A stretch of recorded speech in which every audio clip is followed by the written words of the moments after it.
Welcome to the Y on Earth Communities Stewardship and Sustainability podcast series. Today, we have the opportunity to visit with Jonathan Granoff. Hi, Jonathan. Hi, thank you. Great to be with you today. It's beautiful here today. Absolutely beautiful day. Beautiful. Yeah. Jonathan Granoff is an international lawyer, advocate, scholar, and award-winning screenwriter who serves as president of the Global Security Institute, representative to the United Nations for the Permanent Secretariat of the World Summit of Nobel Peace Laureates, and ambassador for peace, security, and nuclear disarmament of the Parliament of the World's Religions.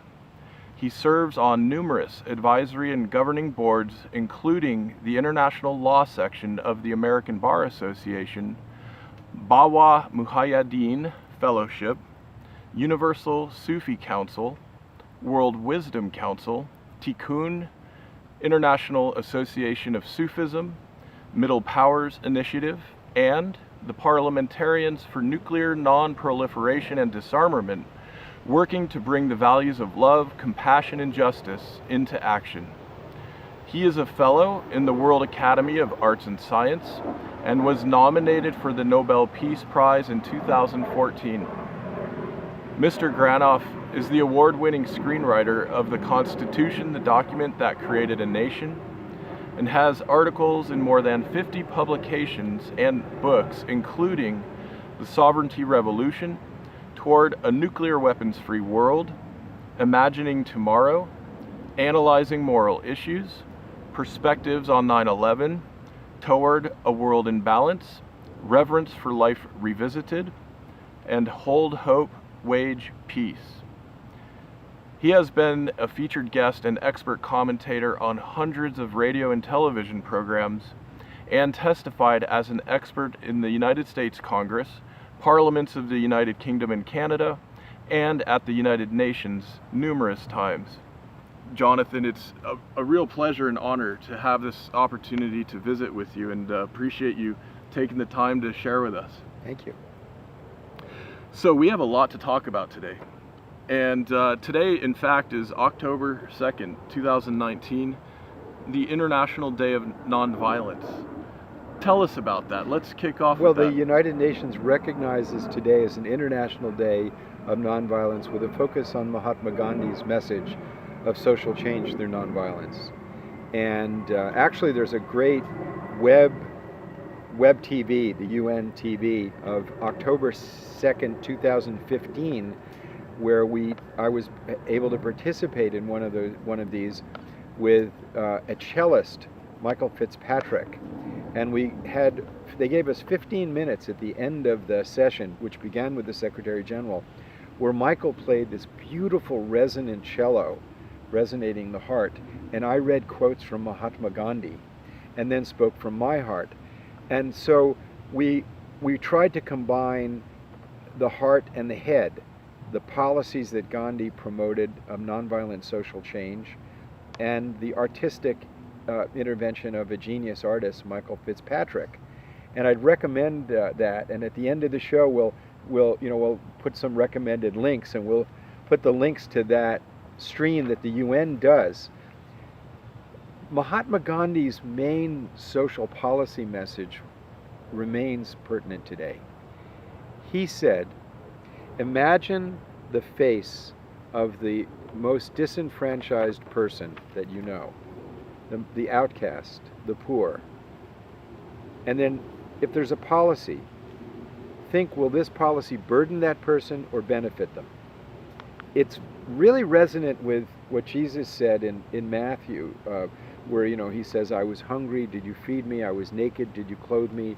I was in prison, did you visit me? I was sick, did you visit me? And then the disciples say, well, Master, we never saw you naked or in prison or sick or anything. And then he says, what you do to the least amongst us, you do to me. And as a focus of policy and intention in our lives, it's a really, really accurate metric. If you think through policies that work and don't work in life, between nations, or even in your own personal life, having compassion as a metric, compassion for those who suffer, uh, and serving to eliminate that, not only works politically and socially and economically and for peace building, but in the most amazing way ennobles our own spiritual growth. Like the Buddhist first truth is the world is suffering, right? That just to recognize that there's old age, sickness, death. We all suffer. We all lose people that we love. We all have disappointment, betrayal. Things don't work out. The world is not heaven, but he gives a path to becoming free from that. And one of the core elements is cultivation of the quality of compassion and non-attachment, of course, and wisdom. But you see in the Quran, begins each verse of the Quran begins in the name of God, compassionate, merciful. This focus on compassion as a way of becoming joyous in one's own life by feeling the suffering of others. How illogical and paradoxical it is that fulfillment comes from the willingness to feel others. One's own personal, So I think there's a lot of people that are like trying to expand consciousness. And my belief is it would be better if we expanded conscience. Yes, expand conscience. So another cool UN day is April 5th, is because of the work of Bahrain, is going to be International Day of Conscience. And next year will be the first one, and we'll see where that goes. But conscience is a human capacity of tremendous power, but it only arises in a meaningful social way based on what you look at. Gandhi says, look at the face of the poorest. Look at the face of those who are suffering and have compassion there, and then act from that point. So today is the day of honoring that message. I love it. Well, and I love in this term conscience, the etymology would suggest that with science, knowledge, and with. Yeah. It's knowledge with another. Knowing. Yeah. With knowing. And of course,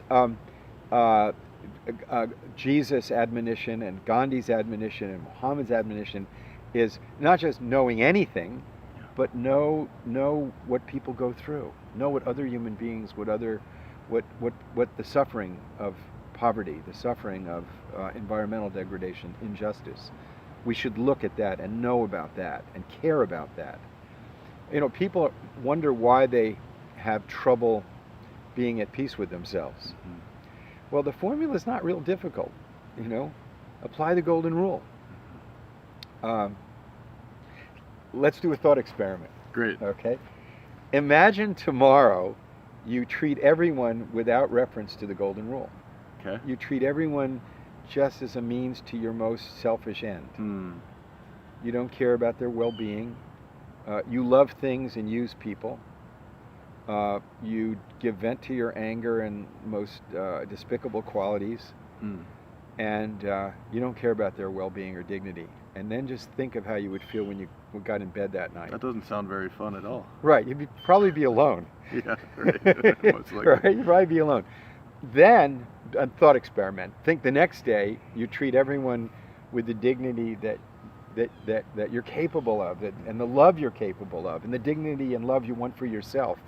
And you treat everybody you meet as part of your family, and you just do your best for yourself and others, as you treat others as you would want to be treated. You apply the golden rule. And then think of how you would feel at the end of the day, the peace, the joy, the fulfillment. Now, when you think of how nations behave, because April 5th will be UN Day, and nations don't have conscience, but there's ethical principles that arise from conscience.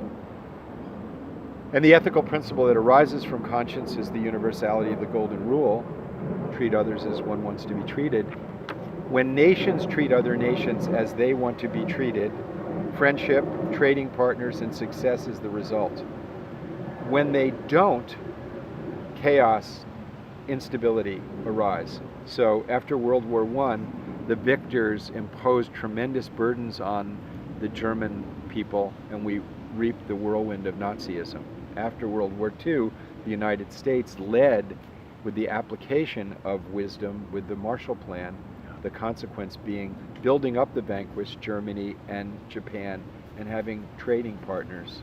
The Sustainable Development Goals of the United Nations system, in a sense, are a global application of those principles, a global Marshall Plan, if you will. Right. The welfare system in the United States, or public education, and all of the things of the state that we're forgetting in the United States, all the things that the state does for us, or that's our state, that it expresses our values through the state, benefit everyone, the common good. And this principle of pursuing the common good, pursuing the expression of values, of our highest values through the state, has to be based on the golden rule. And that has to include everyone. There can be no one outside of that all men are created equal. It has to include, which it didn't when Jefferson put it out there. It didn't include people of color. It didn't include women. It didn't even include people without property. Right. We know that behind it is the principle that all lives are precious and equal. Right. And all nations need to be precious. We now know we cannot have a secure nation in an insecure world. The idea of running our nation, the United States, or any state, like a garrison city-state of medieval times with walls around it is preposterous. The climate doesn't have walls. Pandemic diseases don't have walls. Capital doesn't even have walls. It flows through the global economy seamlessly. The air we breathe doesn't have walls. We are one human family. We live in one very fragile, miraculous stratosphere-covered biosystem in which everything is put together by this majestic hand of grace to allow us to blossom as human beings. And when we honor that and honor the ethical principles that the wise have given us and put it into policy, society flourishes and our personal lives flourish. What's really cool is that the same principles that make us happy as people can make nations flourish. Yeah, absolutely beautiful. There may be a moral fabric to the human endeavor. In other words, there isn't a moral fabric for other living species. They don't have the obligation of choosing right and wrong, but we do, and we have the capacity of choosing right and wrong. That capacity is called conscience. So, this long exposition that I've just gotten into, and I apologize for this. This is beautiful. It's poetic. I apologize for it.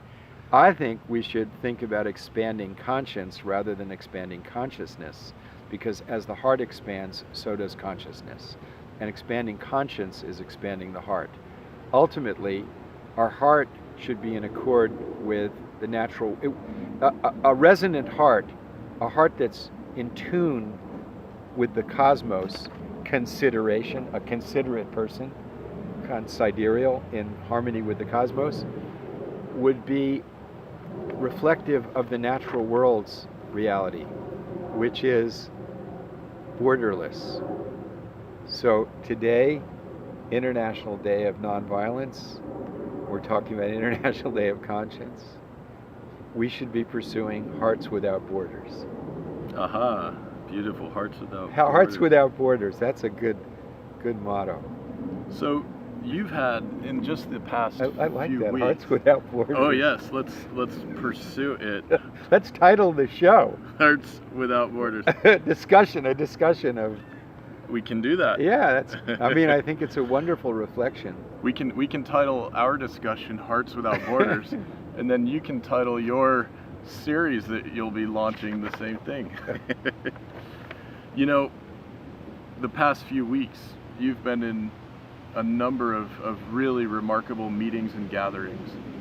And I was really looking forward to you sharing with our audience, what were these gatherings? Who were you with? What was being discussed? Okay, so every year, the Nobel Peace Prize winners have a summit. Last year, we met in Bogota, Colombia, to support the process of ending the civil war there. So we had about 25 Nobel Peace Laureates come. And this year we met in the Yucatan, and we had about 30 Nobel Peace Laureates. Yucatan in Mexico. In Mexico, Yep. right. So some of the Nobel Peace Laureates that came were Frederick de Klerk, who won the Nobel Prize with Nelson Mandela for ending apartheid, Shirin Ebadi, the human rights lawyer from Iran, Tawakkol Karman, the courageous journalist from Yemen, President Santos from Colombia, who helped end the civil war there, Kailashji who won the Nobel Prize with Malala from India, who's addressed child slavery, the lawyers from Tunisia who helped with the Arab Spring and the transformation to a really functioning democracy, and that we don't hear much about because it's a success story in North Africa.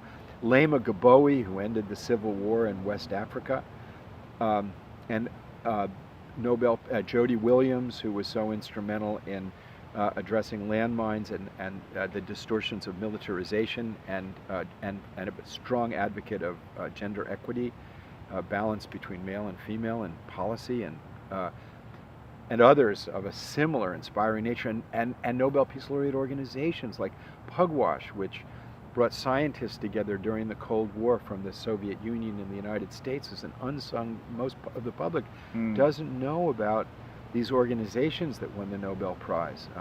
I'll just come back to that one in a minute. Yep. International Peace Bureau, that's hundreds of peace organizations, Amnesty International, the International Red Cross, Human Rights Watch, and these are people and organizations that have applied the highest human values to critical issues of peace and won the Nobel Peace Prize for their efforts. Many of them were challenged. Their lives were challenged. They risked their lives to do these things, and they were successful. That's another interesting thing, is these are people with tremendous moral insight who were successful in their endeavors. So we met for 3 days there, and then produced a statement addressing most of the major critical issues of our time. Mikhail Gorbachev's contribution was that we must immediately affirm what he and Ronald Reagan affirmed in Geneva in 1985: a nuclear war can never be won and therefore must never ever be fought.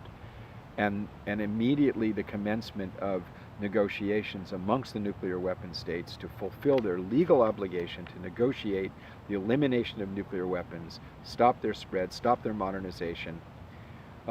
This year's Nobel Peace Laureate recipients was the International Campaign to Abolish Nuclear Weapons, which worked to create a treaty prohibiting nuclear weapons.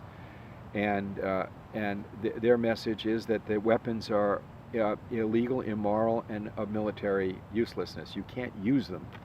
We now know the international positions for the prevention of nuclear war were there. They won the Nobel Prize in 1985. And their spokesperson, Ira Helfand, highlighted that if a mere 100 of them were to go off, say, an exchange in South Asia between India and Pakistan, it would throw at least 5 million tons of soot into the stratosphere and end agriculture as we know it on the planet, and civilization. So my thought is, we used to have mutually assured destruction. We now know that if one country used them first, we would have self-assured destruction. Sad. It's kind of like a group of, we used to have a bipolar world of the U.S. Now we have 9 countries with the weapons, and it's as if we have these characters sitting in the basement of our house, knee-deep in gasoline, holding matches, and saying, if we don't get what we want, if we feel too threatened, if our state feels too threatened, we're going to light the match, and then everything's over. So I'm the president of the Global Security Institute that was started by the vision of Senator Alan Cranston from California, who met Albert Einstein and was convinced from the late 1940s how important this issue is. And he had a couple of points. One point that he made was, if we get every other issue right and don't get this one right, it won't matter. Right. Number 2, nuclear weapons are unworthy of civilization. And number three, the need for global cooperation in the pursuit of security is not an option anymore. It's an imperative. Yeah. And it's not a diminution of our sovereignty to cooperate with the rest of the world. Right. It's an expression of our values, which sovereignty is a concept, is an application. The creation of the state is something we created. We need to infuse with sufficient power the international organizations necessary to get us to a nuclear weapons-free world. I'm pleased to say that from the time of Ronald Reagan's advocacy of this with Gorbachev, we've gone from over 60,000 to less than 15,000. So we know how to get rid of them. We know how to stop their growth. We know how to stop their modernization with stopping further testing, bring the Test Ban Treaty into force. Don't produce any more nuclear-capable fissile material. Strengthen the safeguards regime. We know where they are. We know how to do it. The problem is the political will and the arrogant pursuit of power. Arrogant pursuit of power. Arrogance toward the natural world. Arrogance amongst ourselves is endemic in the human condition, and the wisdom of the founding fathers of the United States to create checks and balances on the pursuit of power is something that's so important at this moment. Precious. At this moment in America, Right. in which America, which has such a global impact, as we behave, others will so behave. Yes. And the idea of autocratic, arrogant application of power by a handful of people or by one person is simply unacceptable, irrational, and extremely hazardous and dangerous in today's world. And domestically in the United States, today, as we speak, we're facing a crisis in this, a serious crisis that I don't think the mainstream media or the social media has fully grasped how pivotal this moment is for the world. It's as if it's the big test thus far, perhaps hopefully the only big test to our Constitution and the balance of power that was established by the framers. We haven't had a test like this since the Civil War, in my opinion. Yeah. And the Civil War was, let's talk about America a little bit. The Civil War was essentially a battle between the assertion of maximum property rights, the right to own human beings, the claim that property is paramount to human rights, and then the minimum human right to be a citizen, which doesn't get resolved in law until the 1960s civil rights statutes. The states that lost, these red states that lost, they essentially argued for years that the Civil War was not about owning human beings. It was an issue of states' rights. But that's just a smokescreen. What they were really saying is it's states' rights in order to own people. This is a horrible proposition. And that was resolved in a war, which, huge bloodshed. Today, we have something even more fundamentally at stake. Not only the American system of checks and balances, the three co-equal branches of government, the legislative branch, which makes the laws that are to be executed by the executive branch, which doesn't make or interpret law. It executes what the Congress tells it to do. And thus, the executive branch in our system is accountable to the Congress. This executive is saying, we're not accountable to the Congress. We're not accountable to anyone. We're not accountable to anyone. We're not accountable to the international community. We're not accountable to God. We're not accountable to the Congress. We're accountable to popularity or tweets. It's degrading, it's immoral, and it's illegal. And the other portion of our government is the judiciary, which has the sole and exclusive duty of interpreting the law. And now we have the executive branch padding the judiciary with coming from a very small, extremely right-wing fanatic group, the Federalist Society, padding judges. We have an American Bar Association with 450,000 lawyers, and this administration essentially ignores the wisdom of an enormous resource of the American Bar Association. in its decision making and goes to a very small ideologically driven group. So the balance of our nation is at risk. Absolutely. But deeper than that, in my opinion, is after World War II, the United States became the beacon of principle and hope for the world. Now, people don't realize the value of vision if they look at a short-term, measurable, management by objective perspective in terms of policy. But when Thomas Jefferson put forward, we hold these truths to be self-evident, that all men are created equal.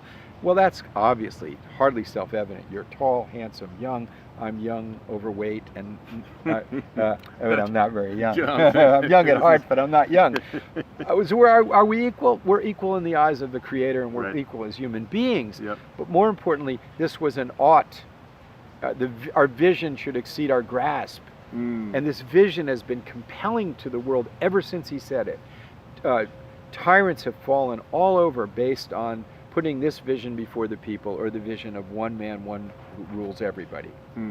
And it has been the underlying vision of the moral compass of the world since the end of World War II, because the United States was so triumphant in it.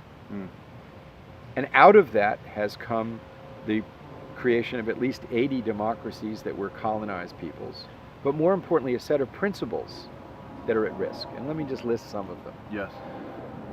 One is the sacred duty of those who govern to those whom they're governing to be honest, accountable, and transparent. Two is the importance of the rule of law, not the rule through law. In the rule through law, the state rules through the law. In the rule of law, the state is also subject to the law. And you don't have different tiers of law for different classes of people. The use of science as a framework for evaluating and discussing public policy, that there are objective truths that are distinguishable from myths and simply making stuff up. Three, the importance of global cooperation through treaties to control, curtail, and eliminate weapons of mass destruction. As an American, the Constitution makes treaties the supreme law of the land. We have a president now who talks about treaties as if they were deals. People don't grasp how dangerous this is, because it's not only distorting our relations with other nations, it's undermining our Constitution. We're the first nation created by a legal instrument, the Constitution. Another very important gift or leadership of the United States, the importance of the rule of law and constitutional democracy. The promotion of the fundamental values and freedoms embodied in the Universal Declaration of Human Rights, which is irreducible, indivisible, and inalienable. You can't sell your human rights, and they don't come from the state. They come from the inherent dignity of being a human being, that all human beings have these rights, including asylum seekers, including mothers from Central America, including everybody. These are a few of the principles that I think are at risk now, now that America has given up its global role of leadership and said we're not gonna care about the rest of the world. We're just about ourselves. And in this vacuum, you have 5 aspiring empires: Saudi Arabia, Iran, Turkey, China, and Russia, all of which are basically authoritarian in different guises: ideology, economics, or religion. And they don't adhere to these fundamental principles that are so important. And so it's not just the Republic of the United States at risk. You throw out science, you throw out values, throw out accountability, it's unlikely that we'll have a global order of sufficient quality and cooperation to protect the climate, to protect the phytoplankton which we breathe, which breathes us from the oceans, the rainforests, the topsoil, the water table, eliminate poverty, and get rid of nuclear weapons before they get rid of us. The level of global cooperation and leadership that's necessary could fall apart if we lose the United States. So that, to me, is what's at risk, Yep. and why everyone watching this should be demanding of all of our political leaders answers to three questions. Especially, I hope journalists are watching this. One, what are you doing to eliminate poverty? Yep. That's the moral imperative of our time, because it's the first time in human history you have the technological, social capacity to eliminate poverty. A mere pittance of our military budget could take care of it. Two, what are you doing to protect the climate and the natural world? We don't have a choice about that. It's imperative, because never before in human history has human endeavor impacted the natural world like it does now. We haven't had a climate this warm in 10,000 years. And number three, what are you doing to get rid of nuclear weapons? They need to be asked these questions. They're not. They're being asked questions that are not as pertinent. And I would urge that every journalist who watches this ask those questions. Beautiful. I want to ask you, Jonathan, at the gathering with the Nobel Peace Laureates, it seems there could be a convergence between these otherwise disparate existential threats that we're confronting. Are you seeing signs of hope, notwithstanding the incredible challenges we're facing, that the nuclear issue, the climate environmental issue, and the governance and sound leadership issue, is there a convergence underway in the global community? Well, absolutely. So actually, the other event that I chaired the Vision Forum with the country of Bahrain at the UN on what is our vision for the future, and we had a bunch of foreign ministers, and people are understanding the need for addressing these principles all over. But I have spoken to youth in China, in Russia, all over the world, and there were over 3,000 young people at this Nobel Peace Laureate Summit.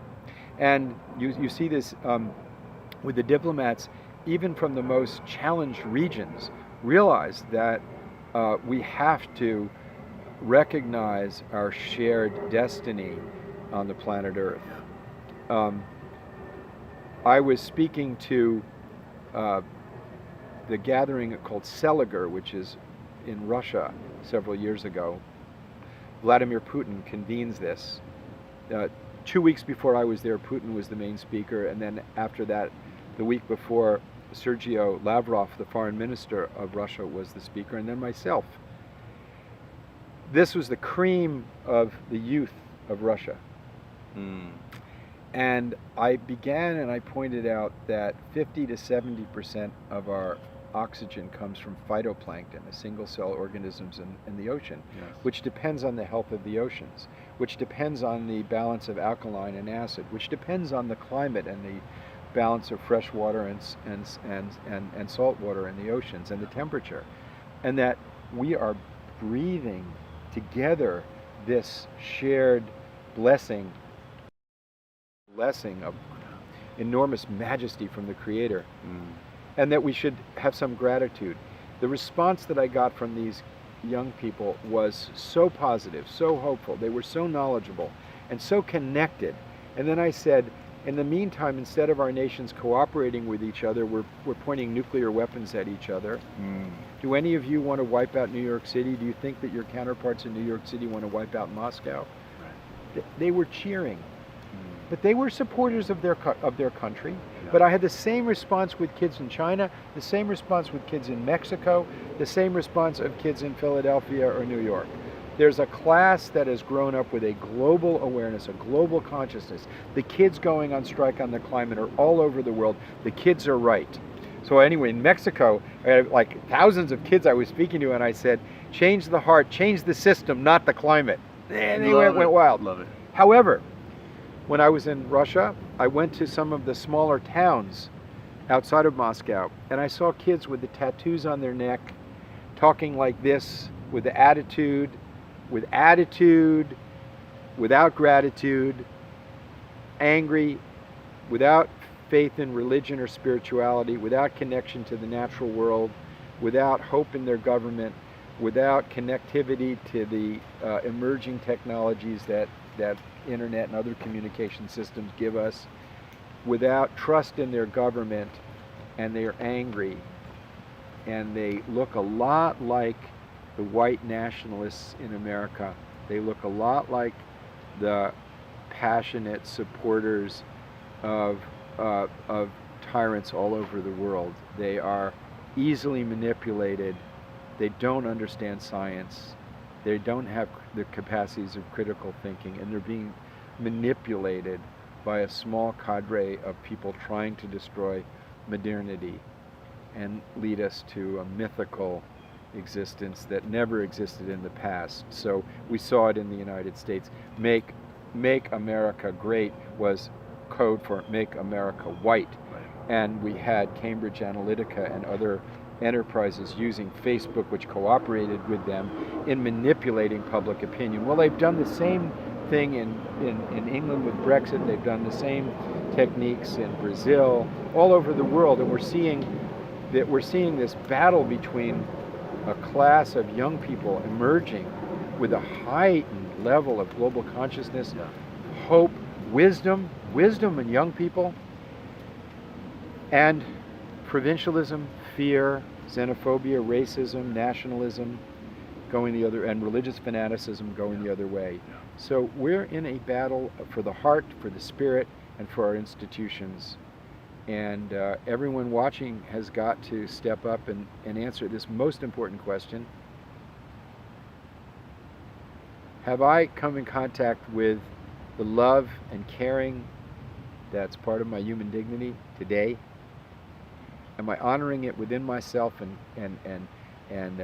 making myself a zone of peace, making my family a zone of peace, and working to make this world a planet of peace? Am I fulfilling my human responsibility to the highest extent possible in my job, in my job as whatever one is doing, whether they're doing carpentry, medicine, law, anything to bring excellence and dignity to what they're doing, and to demand of our institutions that express our social values, the expression of these values of peace and love. We have to do this. We can't put this off for a day. It is time. It is time. The time is now. Jonathan, let me, on that note, just take a quick pause and remind our audience that this is the Why on Earth Communities Stewardship and Sustainability podcast series. Why? And why yes, on earth? Oh, yes, let's talk yes, about yes. why.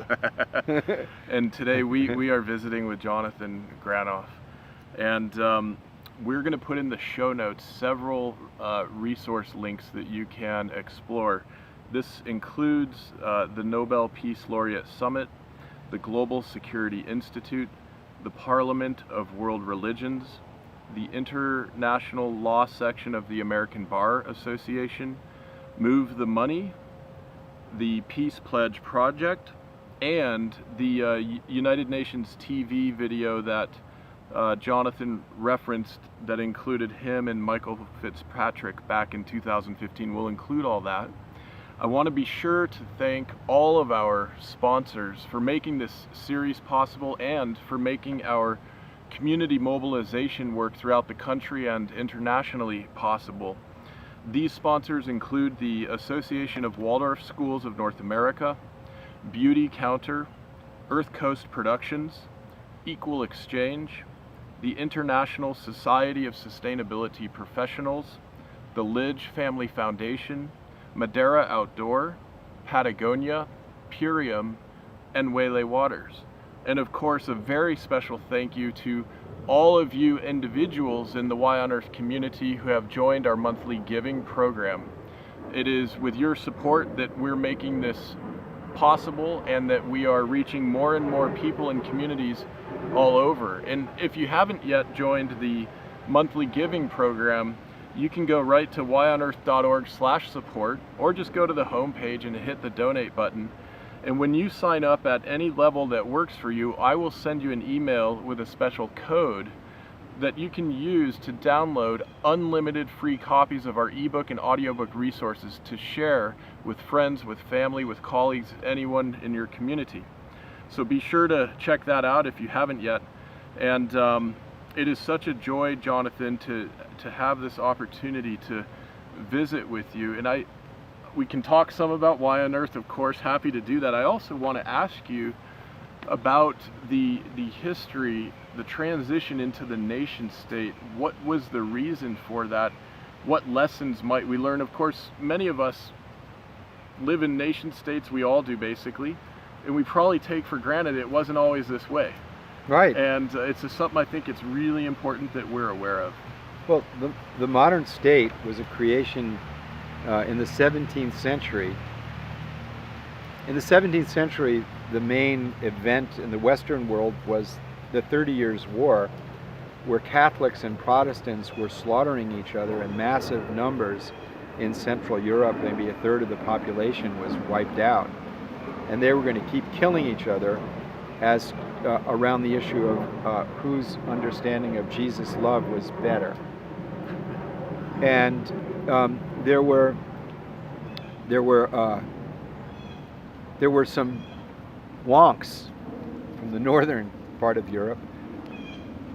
People learned in the law thought, well, the institutions that we have, the governing institutions, are unable to constrain these irrational passions. And they met in a place called Westphalia in 1640s and created the modern states, and through a bunch of treaties in which you had Protestant states and Catholic states, so you could separate the people who were fighting for their understanding of God's will. I think it was really their own will at issue, because God's will is moving from love of self to selfless love. And the modern state comes out of that discussion, that dialogue of unsung heroes, I believe. Now, they wouldn't have been able to do this if a technological innovation hadn't also occurred around that time.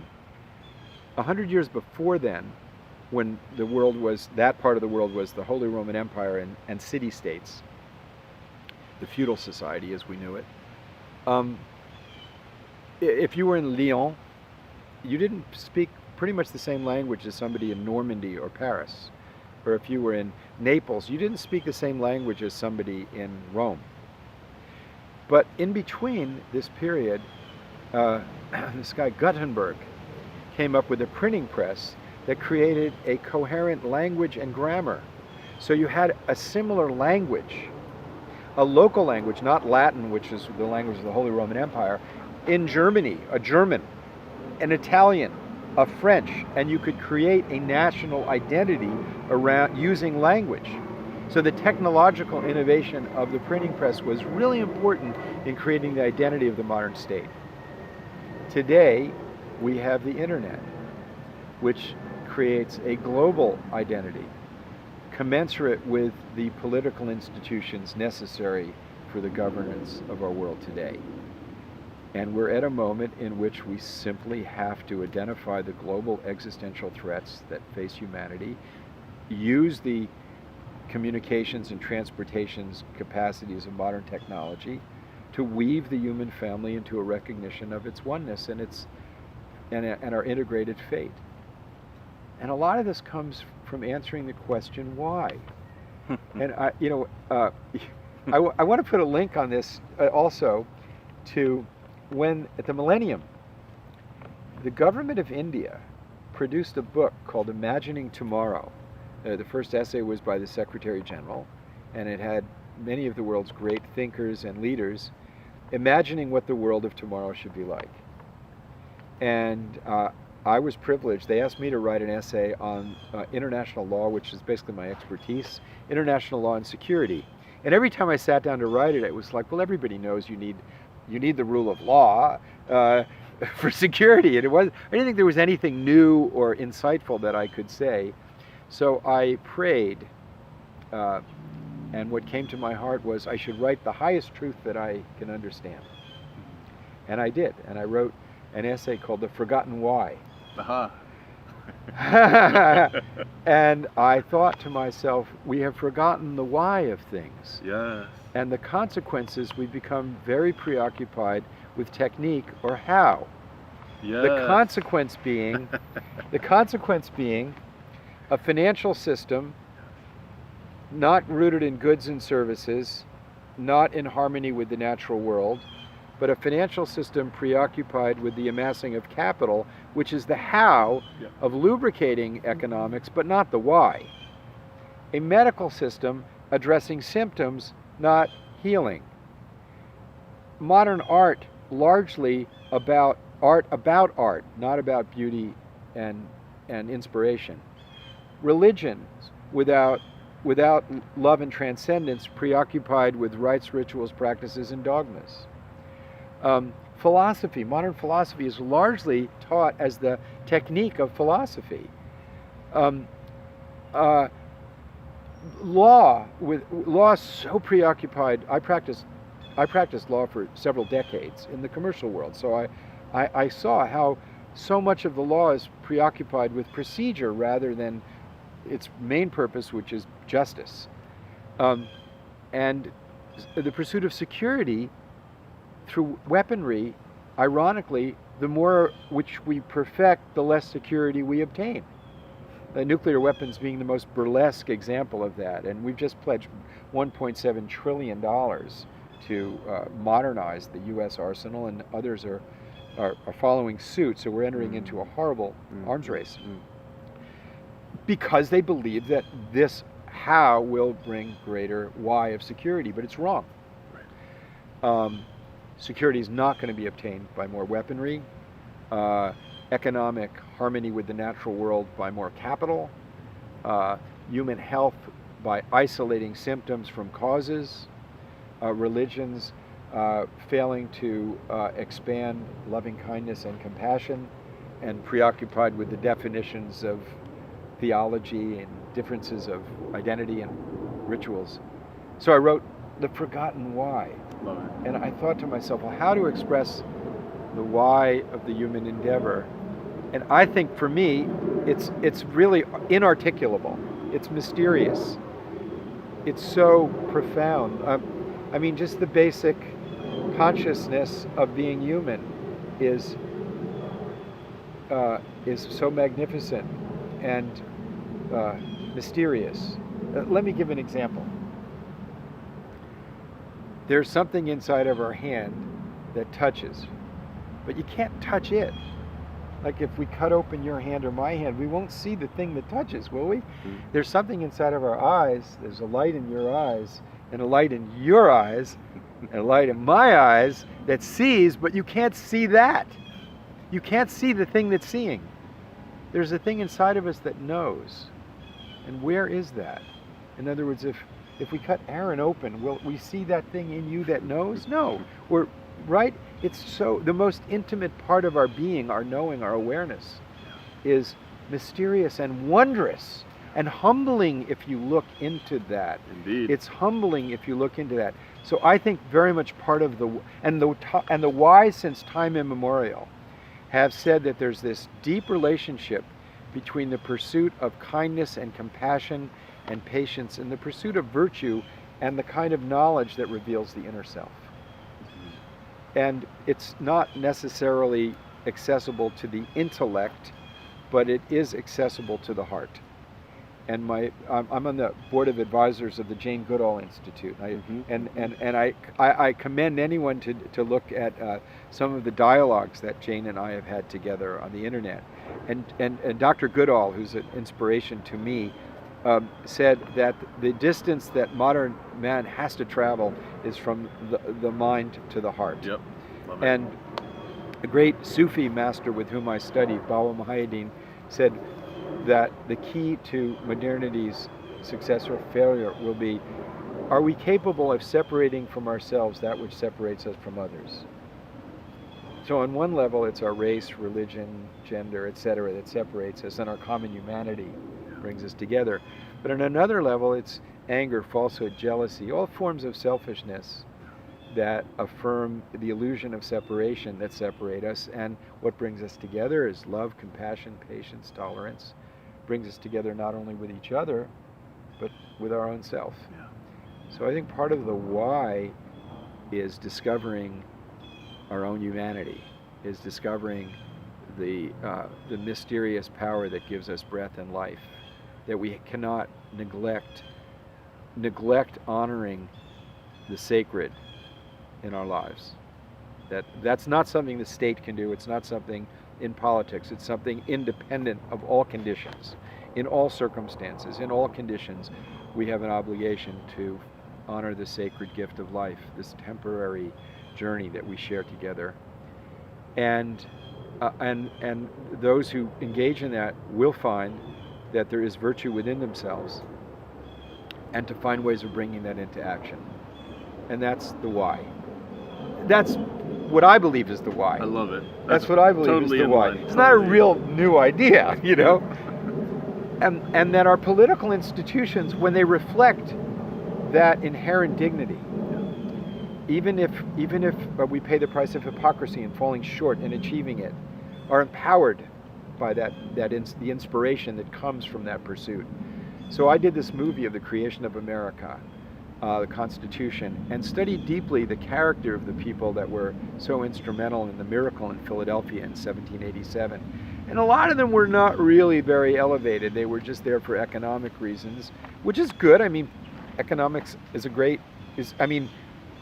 producing wealth is very important for a society. But there were others who understood that stability in society and peace in society and the balance of power and the balance that would allow dynamism and creativity but check arrogance was really a genius. And these guys were really deep, reflective people. Benjamin Franklin was a deep guy. I mean, he wasn't a saint, he wasn't perfect, but he was concerned with developing his character. Seriously, he even went so far as to develop a system of evaluating character development, where he graded himself. Yeah. You know, how did I do on compassion and justice and patience and love? And then he hit a wall when he tried to do humility. Like, how do you grade yourself on humility? So I think it's a koan. It's a koan. It is right. But for the state, how the state has to operate, it is the public. We have a duty to hold our politicians accountable to these virtues. And the way in which we temper it is not by punishing them for their arrogance, because you need kind of like arrogant people to be good politicians. They got to be real up about themselves, you know? It's called law. And checks and balances and the rule of law, in which our political leaders have to be accountable to the law. And if we throw that away and allow political leaders to operate above the law and game the law and degrade the law and degrade the institutions of law, we are facing tyranny and chaos and destruction. The law, in a way, is a externalization of conscience when it is fulfilling the principles of justice. So the forgotten why, I'm going to put a link to that. Great. Yeah, we will add that. There's another moment, another miraculous moment around the time of the formation of our country here. Yes. Which is Washington refusing to essentially become a king. Yes, very important. And what he's doing in that moment is saying, no, this is about the law. This is about the institution. This is not about me as an individual rising to a position of omnipotence or whatever the equivalent might be. Right. I think he realized his mortality, and he realized his own limitations, and he saw the benefit of making the citizens run the country. And so when he left, he was very proud to become a citizen. Now, this principle of service, I mean, Willem de Klerk, who was a really courageous man, risked his life to end apartheid in Mexico at the summit of the Nobel laureates, said, politics is a calling. It's a calling, but not just a profession. So we had a discussion about it, and I suggested that politics is a calling, the currency being the pursuit of the common good, not the pursuit of self-aggrandizing identity and power. And George Washington was an example of that. But we have even bigger examples of that. There's examples of the Prophet Muhammad being offered to be the king and leader of the world, or being a servant of compassion and love and patience and kindness. And he decides that he would rather be the servant of the qualities of God. People in the West don't understand that's normative Islam. It's not Wahhabism that's coming out of Saudi Arabia, or the Ayatollahism in Iran. But that's why over 1 billion people are attracted to this faith, because its core leader doesn't say that he's a god, he says he's a servant of compassion. The Buddha calls us to be servants of compassion. And in the instance when Jesus is in the wilderness and given the choice of ruling the world, and what is it with Satan, right? Yeah. What does he do? He says, get behind me. Yeah. This ego, the ego, I'll rule the world. No. And what does he do? He says, I'll give my life for love. Or Socrates. Socrates is offered his freedom, knowing that the state of Athens has wrongfully convicted him of challenging, of destroying the state, right? It's a wrongful conviction. A trial is a fix. And he said, but I'll drink the hemlock because the law is so important for the community.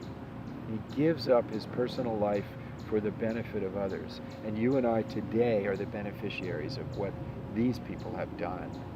And in every instance, whether I don't like to put Washington together with, at the same level of Jesus, but the principle is what Jesus would say is important. The principle, God's principle of love for others and compassion, those qualities, if you find anybody trying to imbibe those qualities, they will have humility.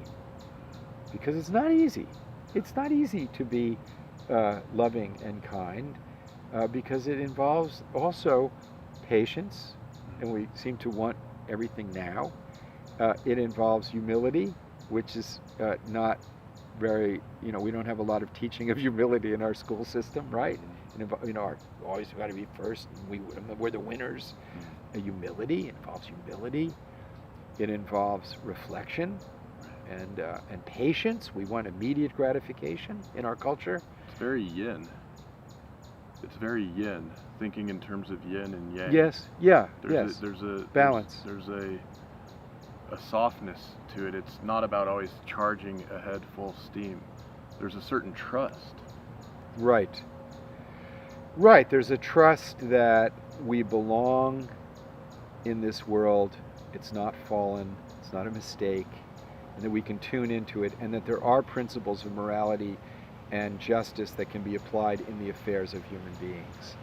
And that is what's at stake at this moment. Yeah. It's our very preciousness of our humanity is being debated. Do we really believe in democracy? Do we believe that reason can overtake selfishness, passion, anger, falsehood, jealousy, racism, religious fanaticism? Is our humanity strong enough? Is it time for those of us who believe in the dignity of every person to step out and say, well, we have a right to a clean planet. We have a right to a balanced climate. We have a right to live caring for the poor. We have a right to a future. We're not just going to consume everything today. We have a duty to future generations. These are the principles that are at stake today. And the thing is, we know how to solve these problems. Right. I know you're an expert in regenerative agriculture, that if we would do agriculture correctly, we could solve an enormous amount of the climate problem. Other people are experts in diet.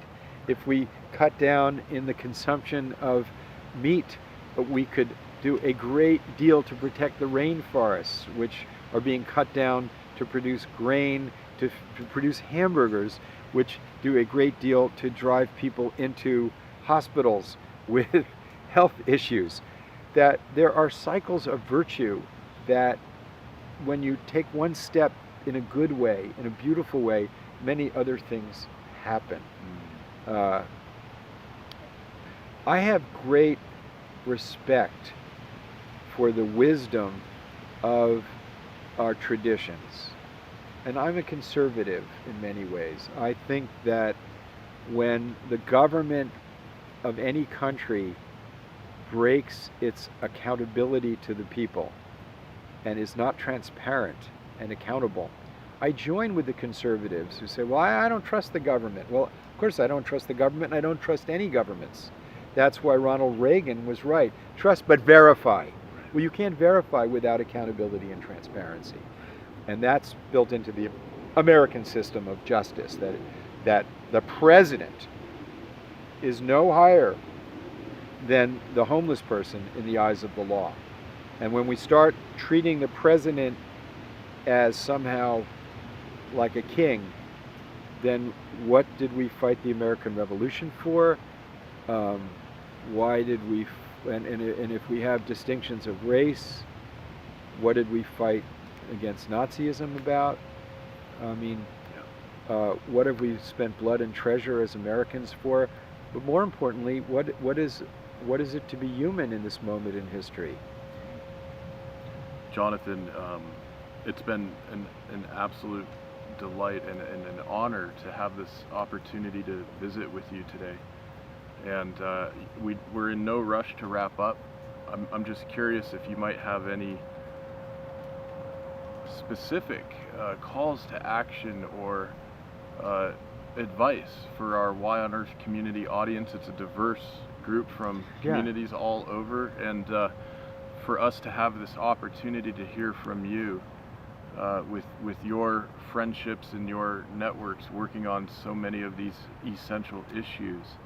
I'm curious what you might share in that regard. Well, I did have call to action of asking these questions that we have to demand of our political representatives. What are you doing to eliminate poverty? What are you doing to protect the climate and the natural world? What are you doing to get rid of nuclear weapons? Because each of these unpacks enormous, they're like acupuncture points in our society. And each of us to ask ourselves each day, what values am I finding within myself? What are my most beautiful qualities within myself that makes me human, that makes me fulfilled? And you'll find if you do that, there is a greater power. Some call it God. Some just say it's beyond words, that gives us life. And that's humbling. And then you start to open up. And then to ask yourself, how am I living in accordance with that? With my wife, with my children, with my family, with my community? How am I supporting people and institutions that go forward with this? Money is a way of expressing values. So I'm involved in a thing, Count the Money, where we're move the money. You'll see the website to just say, well, we're spending way too much money on the pursuit of security through military means. Well, military means have not done real well when Alexander the Great tried to invade the Indus Valley around, from Pakistan onward. It didn't do real well when the Soviet Union invaded Afghanistan, or when we invaded Afghanistan, or Vietnam, or Kashmir, or the Middle East, or Chechnya. These don't really bring the kind of security and peace that we need. What does bring security and peace is promoting the well-being of others as you care for yourself. That's what works. The business community understands this. The business community is going global. The business community has a legal regime through arbitration where contracts are honored globally. We know how to govern ourselves. But the disproportionate power of a few right now, of a few, is distorting our public dialogue. But we're not accountable for them, and we're only here for a short time. We are each accountable for ourselves. So the fourth question that we all have to ask ourselves is, what are the deepest values that we have, and how am I bringing them as best as I can into action? Now, and to really do our best to bring the qualities of loving kindness and compassion into action. Yes. Love it. Well, and I love how Socrates created an axiom that wisdom necessarily leads to action. Yes, but he said that it's difficult to pursue wisdom. So he said you can't really pursue gnosis or wisdom, but you can pursue virtue. So he defined virtue, of course, as caring for others and these perennial qualities. And when our nation pursues these qualities by taking care of children, by having education, by having health care, when any nation does that, it blossoms. I mean, look at Sweden, for example. Sweden recognized before other countries the impact of technology on the natural world.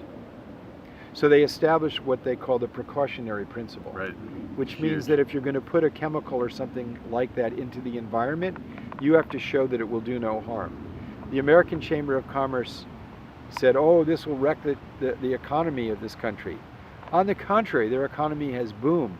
We don't have that principle in our laws in the United States, and we should. And so one of the things that our public institutions have to do now is recognize that our economic order is based on the premise of infinite expansion. The natural world doesn't work that way. 300 years ago, there was no garbage. We're producing more garbage than we can get rid of. We're turning the planet into as if it were a resource, and not a living system of which we are a part. And it's simply not accurate. Our accounting, for example, doesn't take into, or our general accounting principles in our institutions doesn't take into account the pollution of water, air, and earth.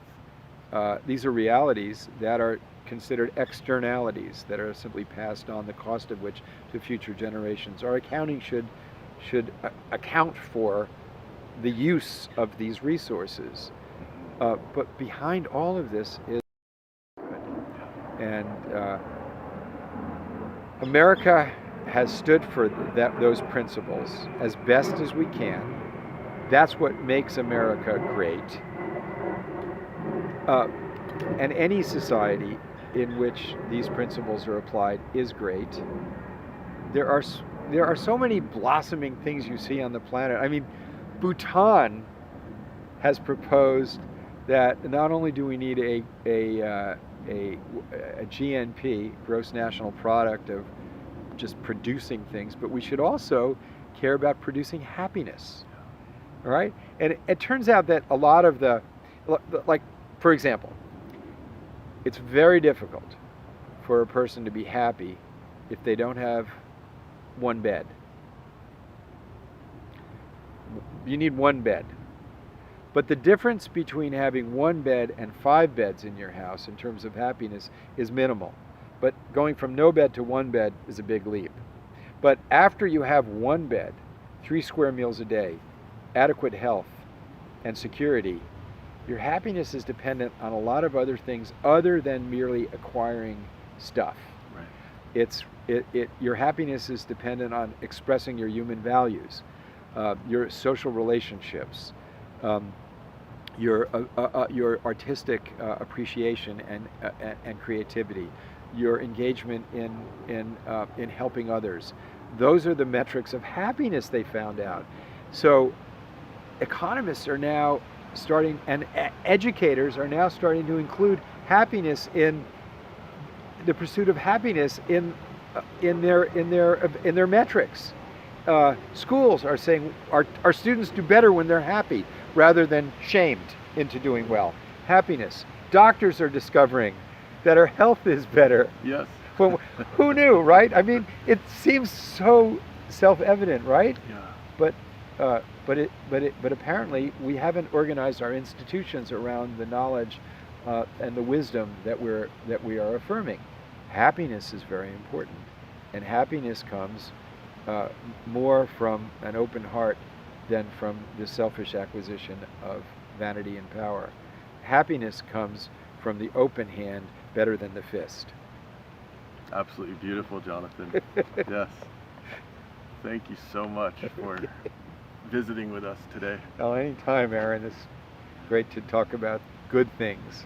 Really? Especially as a lawyer, where we're usually, I mean, look, it's a beautiful place. It's a beautiful day. Yeah. This is my home. We're in the backyard of my home in New Jersey. It's beautiful, and to be able to sit and talk with a brother about things of the heart and things of significance is, it's truly a pleasure. And thank you for doing this show. And for people that are watching, this is the kind of media that needs to be spread. Tell your friends about it.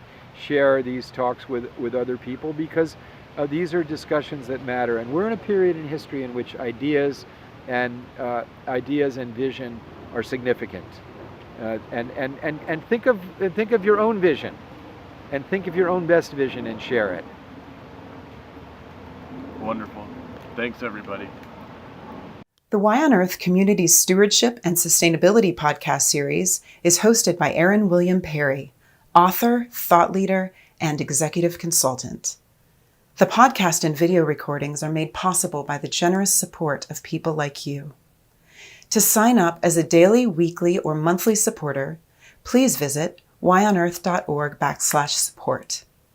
Support packages start at just $1 per month. The podcast series is also sponsored by several corporate and organization sponsors. You can get discounts on their products and services using the code WHYONEARTH, all one word with a Y. These sponsors are listed on the whyonearth.org/support page. If you found this particular podcast episode especially insightful, informative, or inspiring, please pass it on and share it with a friend whom you think will also enjoy it. Thank you for tuning in. Thank you for your support. And thank you for being a part of the Why on Earth community.